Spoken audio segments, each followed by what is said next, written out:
on va vous proposer ce soir 3 formes de pratiques différentes autour de l'escalade qu'on espère le plus clé en main et réinvestissable possible. Et on va vous en faire vivre 2 demain pendant l'atelier de pratique. Et donc on va commencer par vous exposer les principes organisateurs qui sont nés d'une réflexion autour de l'évaluation et notamment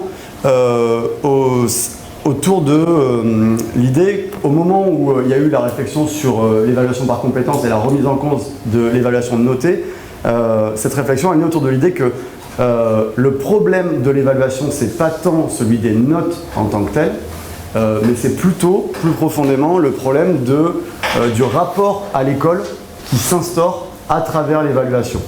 Et donc du coup, voilà, nous, notre réflexion sur le traitement des APSA, il s'organise autour de 3 pôles: changer le rapport au temps, changer le rapport à l'erreur et changer le rapport au monde. Alors on va expliquer un petit peu parce que c'est un peu pompeux comme ça. Et le point de départ de tout ça, c'est l'expérience que fait vivre l'évaluation à l'élève à l'école. Alors, sur cette question du temps, d'abord, le truc qu'on peut dire sur l'évaluation, c'est que c'est toujours, en tout cas dans sa forme classique, c'est toujours une validation d'une multiplication de performances scolaires qui arrive à un instant T. Et donc, voilà, ça donne... classiquement, on fait un trimestre, on pose une note, on refait autre chose, on change d'APSA, on repose une note, on refait à nouveau quelque chose, on repose une note. Et en fait, le problème de ça, c'est que la note ne rend pas compte de l'évolution du processus d'apprentissage. On pose une note et ensuite on passe à autre chose. Et il n'y a pas de possibilité pour l'élève de faire l'association entre les efforts qu'il consent, les apprentissages qui s'opèrent et une évolution possible de la note chiffrée. Cette note, elle est posée, ensuite elle n'évolue pas. Il y a difficilement de moyen de revenir dessus.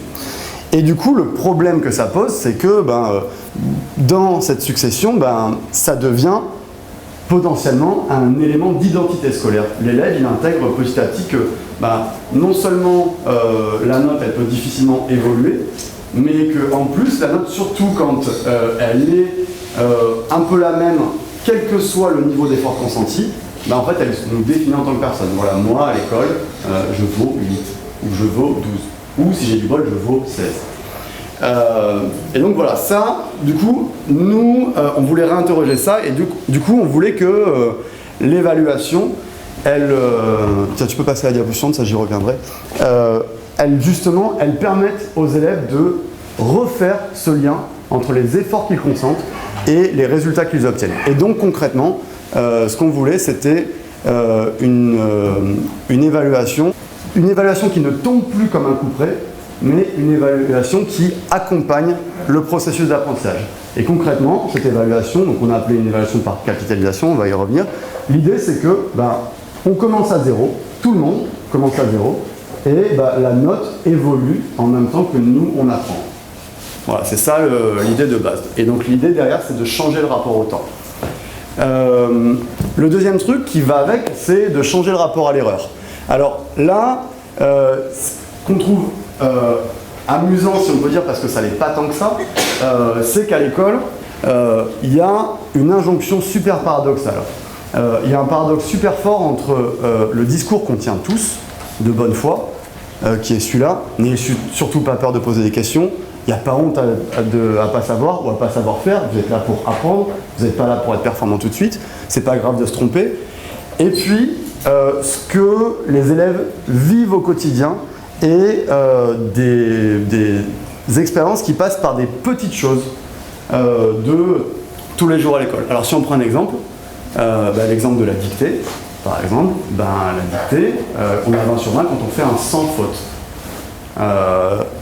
Il y a un autre exemple, c'est, vous savez, cette fameuse phrase dans le conseil de classe, quand on arrive au cas d'un élève et on dit « Ah, il est brillant cet élève ». Qu'est-ce qu'il y a derrière ça? Il est brillant cet élève.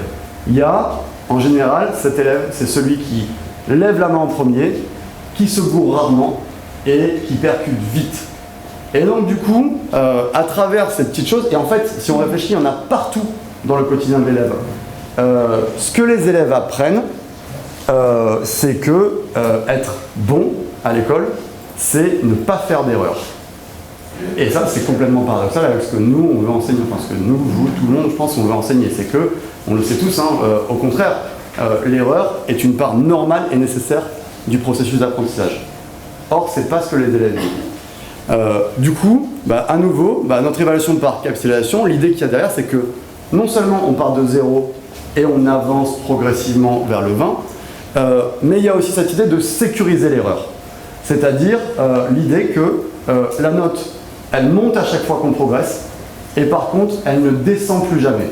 C'est-à-dire qu'on stagne, qu'on régresse, qu'on n'y arrive plus, ça ne change rien à la note. Et du coup, là, dans cette proposition, l'idée c'est d'envoyer un message qui soit en cohérence avec notre discours pédagogique.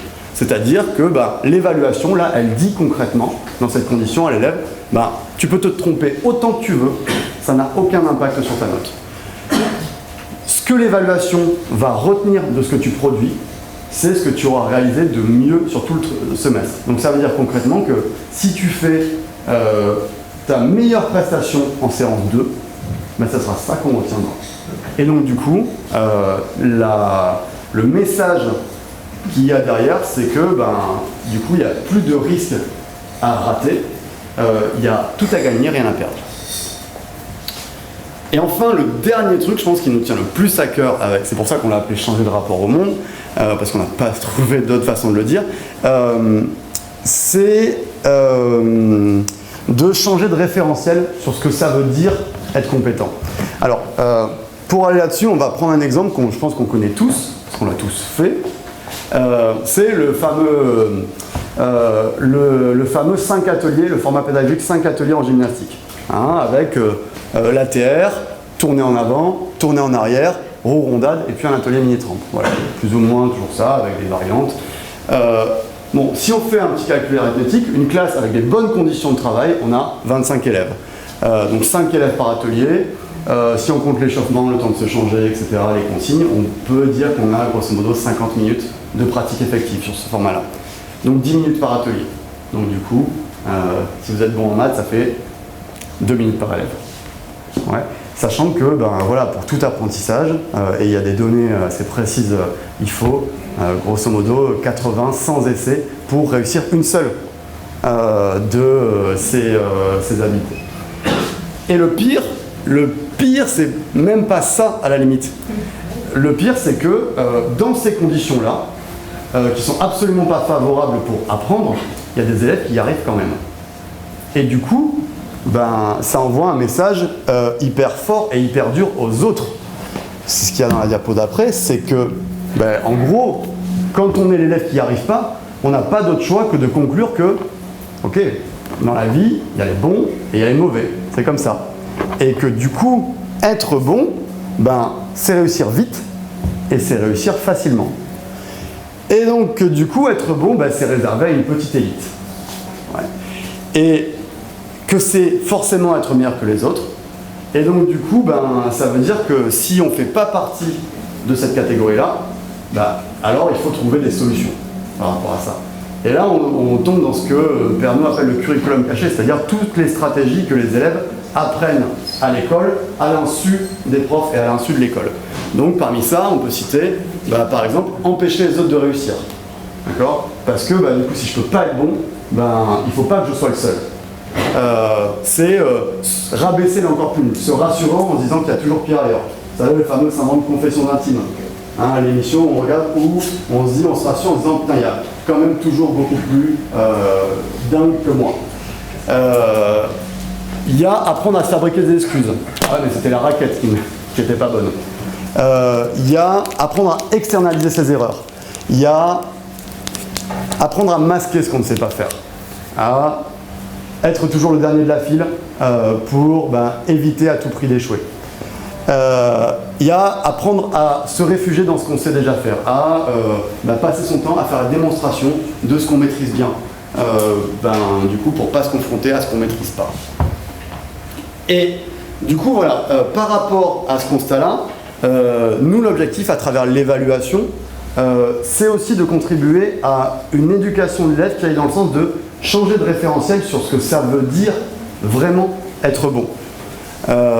Et du coup, voilà, ce qu'on va essayer de développer ce soir, là, à travers notre forme de pratique, c'est que il faut que ce qu'on enseigne, ça contribue à ce que l'élève il stabilise la croyance que être bon, c'est pas forcément être meilleur que les autres, mais c'est accomplir quelque chose d'important. Quelque chose d'important parce que c'est difficile, parce que ça connecte à un imaginaire qui fait rêver, ou parce que c'est valorisé socialement. Et du coup, être bon, c'est aussi se voir progresser, c'est-à-dire fonder sa satisfaction sur le fait d'être meilleur aujourd'hui qu'hier, plutôt que d'être meilleur que les autres. Donc ça, on l'a résumé dans une formule qu'on aime beaucoup, à laquelle on tient, c'est appartenir au monde de ceux qui savent faire, plutôt que dominer les autres. Voilà. Ce qu'on veut, c'est que nos élèves ils apprennent ça, que être bon, c'est appartenir au monde de ceux qui savent faire, plutôt que dominer les autres. Parce que si on vit dans le monde où le bonheur, la satisfaction, elle repose sur le fait de dominer les autres, bon ben, il n'y a que 3 places sur le podium. Si on vit dans le monde où la satisfaction, elle repose sur le fait d'appartenir au monde de ceux qui savent faire, bah, dans ce monde-là, il y a de la place pour tout le monde. Et du coup, il n'y a plus de raison de chercher à empêcher les autres d'y arriver. Et du coup, on peut faire du fait que les autres y arrivent aussi une satisfaction en soi. Donc voilà, du coup, pour résumer tout ça, ce qu'on va essayer de défendre là ce soir, c'est l'idée que l'évaluation, elle doit être au service de l'expérience vécue par les élèves et qu'elle concourt à faire vivre une expérience emblématique de chaque APSA. Et donc maintenant, on va essayer d'avancer sur qu'est-ce qu'on pourrait trouver d'emblématique dans l'activité escalade. Donc pour ça, on ne part pas de nulle part, hein. On se réfère notamment au travail du CEDREPS et notamment à cette fameuse phrase « Vive une tranche de vie 2 ». Et alors pour nous, vivre une tranche de vie, ça passe notamment par vivre les émotions que recherchent les pratiquants quand ils vont pratiquer leur activité. Je crois que c'est Michel Pradet qui dit ça, qui dit il faut chercher le moment où on se sent athlète. Et donc du coup, quand est-ce qu'on se sent grimpeur? Il y a plusieurs imaginaires qui sont rattachés à l'escalade. Il y a plusieurs moments dans lesquels on se sent grimpeur. Donc par exemple, je ne sais pas vous, mais moi, quand je vois ces images-là, ça évoque un imaginaire super fort chez moi. Et notamment, moi, quand je vois ça, je me dis, ok, il y a 2 catégories d'humains. Il y a ceux qui sont capables de triompher du vide, et puis il y a les autres qui restent au sol. Et du coup, triompher du vide, chez eux, ça passe par une maîtrise absolue du matériel et une confiance absolue dans le matériel. Et donc, du coup, on peut se dire que peut-être un premier objet d'enseignement, ça pourrait être ça. Ça pourrait être que les gamins ils fassent l'expérience de triompher du vide grâce à la maîtrise du matériel. Le deuxième imaginaire qui est rattaché à l'escalade, il est complètement différent. C'est celui-là, c'est celui du grimpeur de bloc. Et le grimpeur de bloc, ce qui le fait vibrer, c'est quand il réussit un move extrême. Voilà, là, ça c'est emblématique. Quand on lâche les 2 pieds, qu'on a les 2 mains tendues vers la cuisse, qu'on ne sait pas pendant tout le mouvement si on va la toucher, si on va la tenir et si on va réussir à faire le mouvement qui va après.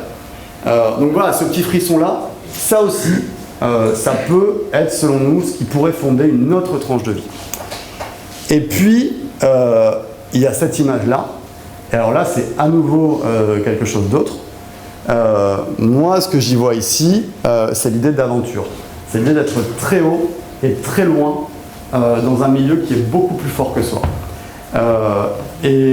Cette idée d'aventure, on peut se dire que peut-être on peut aussi la faire vivre aux élèves et on va voir comment est-ce que cette idée d'aventure qui se passe à l'extérieur sur des murs qui sont très hauts, on peut la faire vivre dans nos salles d'escalade où les conditions sont beaucoup moins extrêmes. Et du coup, un nouveau paradoxe, hein, c'est que ces tranches de vie, elles semblent intéressantes comme ça, mais le problème c'est que nous, Adrien et moi, grimpeurs du dimanche, on se rend compte quand même que des fois les tranches de vie que vivent nos élèves en escalade, ça n'a pas grand chose à voir avec ce que nous fait vibrer quand on va grimper le week-end. Et du coup, en lisant le travail de CEDREPS, on se dit que sans doute c'est aussi lié au choix qu'on fait et à l'absence de choix. Et voilà, il y a cette idée qui commence maintenant à faire son chemin que si les élèves ne vivent pas grand-chose en EPS, c'est peut-être parce que on cherche à tout enseigner de l'activité et qu'à vouloir tout enseigner, on prend le risque que les élèves n'apprennent rien. Donc du coup, là, on va essayer de creuser cette idée et de voir quels sont les obstacles qui peuvent faire obstacle au fait de vivre une tranche de vie.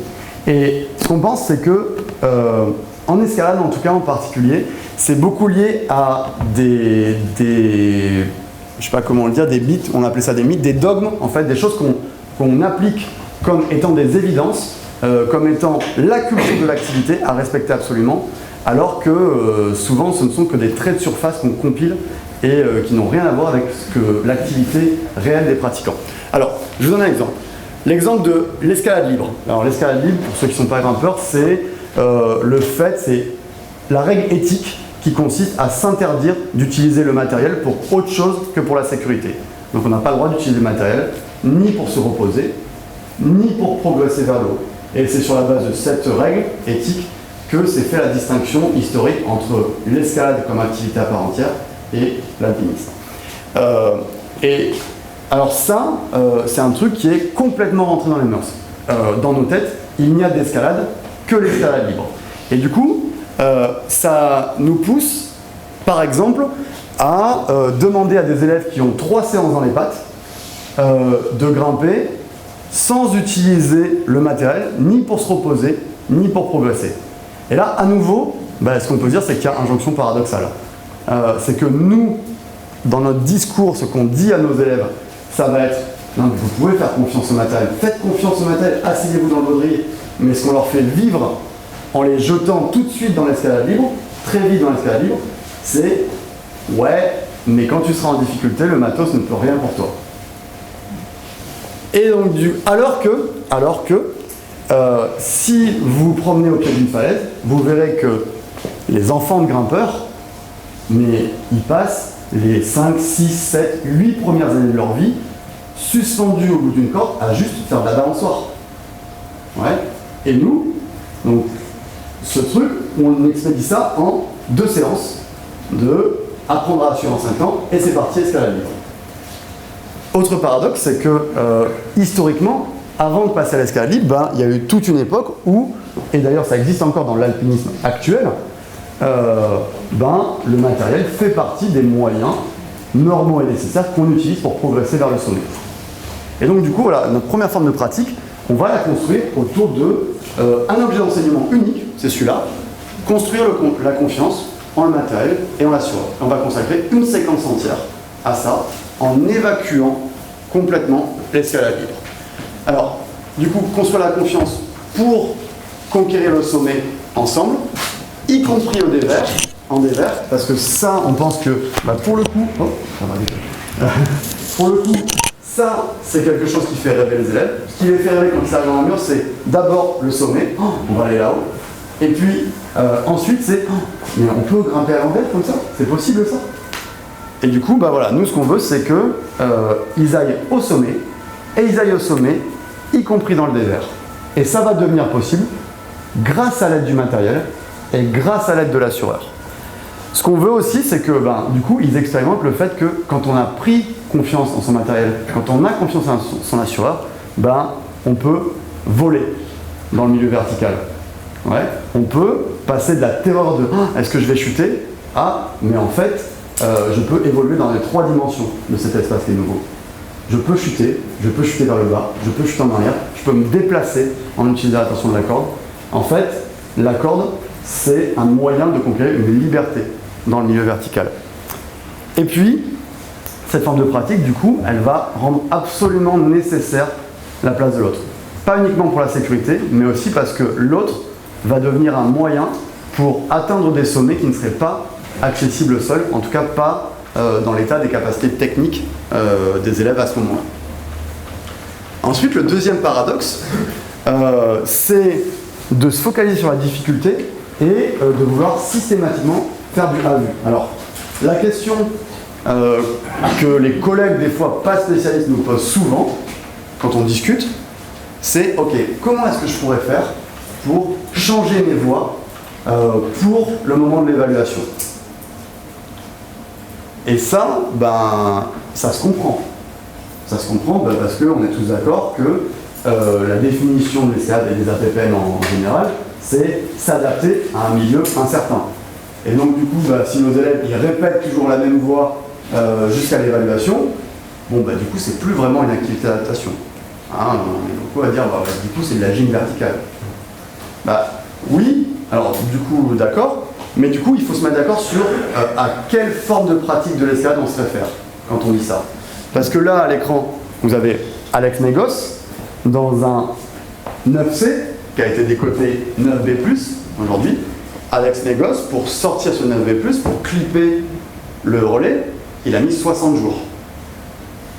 Et du coup, ben, si les meilleurs athlètes de la discipline, ils mettent 60 jours pour boucler un projet à la limite de leur capacité, mais alors pourquoi est-ce que nous, on s'impose et pourquoi est-ce qu'on impose à nos élèves de grimper des voies à la limite de leur capacité qu'ils découvrent le jour de l'évaluation? Voilà, donc du coup, la deuxième forme de pratique, eh ben, elle va consister à vivre l'émotion du bloqueur, c'est-à-dire réussir des moves extrêmes. Et du coup, elle va reposer sur l'idée que l'adaptation, c'est pas uniquement découvrir un milieu au fur et à mesure qu'on progresse dedans. S'adapter, ça peut être aussi, je crois que c'est la prochaine bulle, la bulle d'après, voilà. C'est aussi chercher des solutions d'un essai à l'autre. C'est mettre les mains dedans, trouver que c'est impossible, tomber, y retourner, caler un mouvement, tenir, mais pas réussir à bouger, et ainsi de suite, jusqu'à ce qu'on y arrive. Ça peut être ça aussi l'adaptation, et c'est ça dans tout un pan de l'escalade. Et du coup, là, ce qu'on veut que les élèves vivent aussi, c'est l'expérience de la persévérance. C'est-à-dire que l'escalade sont un moyen d'éducation au fait qu'il y a des choses qui ne deviennent possibles qu'au prix de multiples essais. Et puis du coup, en termes de faisabilité, ça veut dire que si on fait ce choix-là, si l'objet d'enseignement c'est réussir des moves extrêmes après travail, et si on veut que les élèves aient du temps à consacrer à ça, alors ça veut dire qu'on ne s'embarrasse pas avec des manipes de cordes, on ne s'embarrasse pas avec des cordées de 3, on ne s'embarrasse pas avec le fait de vérifier à chaque fois les nœuds d'encordement et le matériel de nos élèves. Donc ça veut dire que concrètement, tout ça, à l'inverse de la forme de pratique précédente, tout ça, ça dégage. Et du coup, on fait du bloc. On fait du bloc pour laisser toute sa place au mouvement et au mouvement pur. Ouais. Et enfin, troisième paradoxe, c'est l'arrivée de la grimpe en tête au moment du lycée.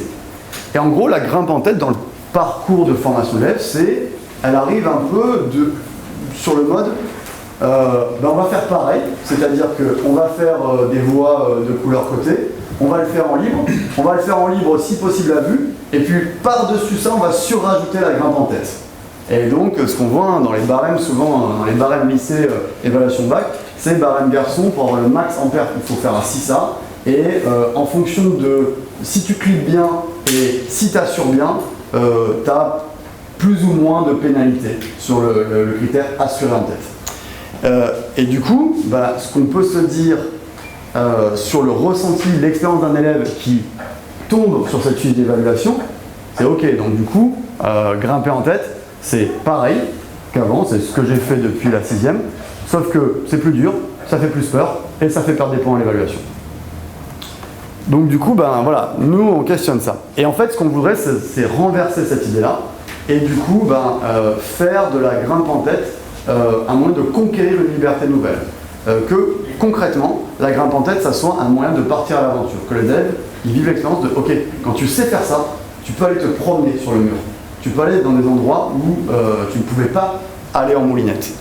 Donc voilà, ce qu'on veut, c'est faire de la grimpe en tête un moyen d'exploration.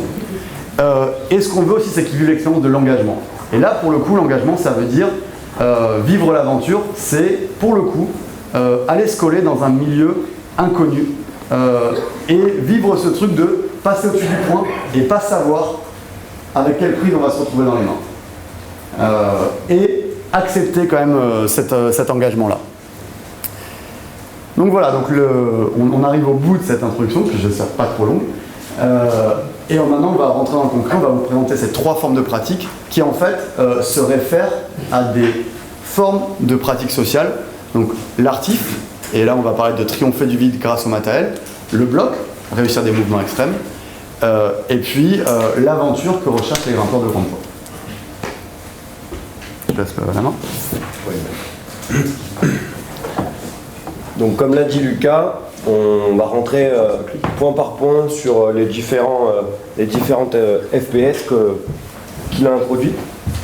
Et donc là on commence avec l'artif, donc plutôt sur la logique de triompher du vide. Vas-y.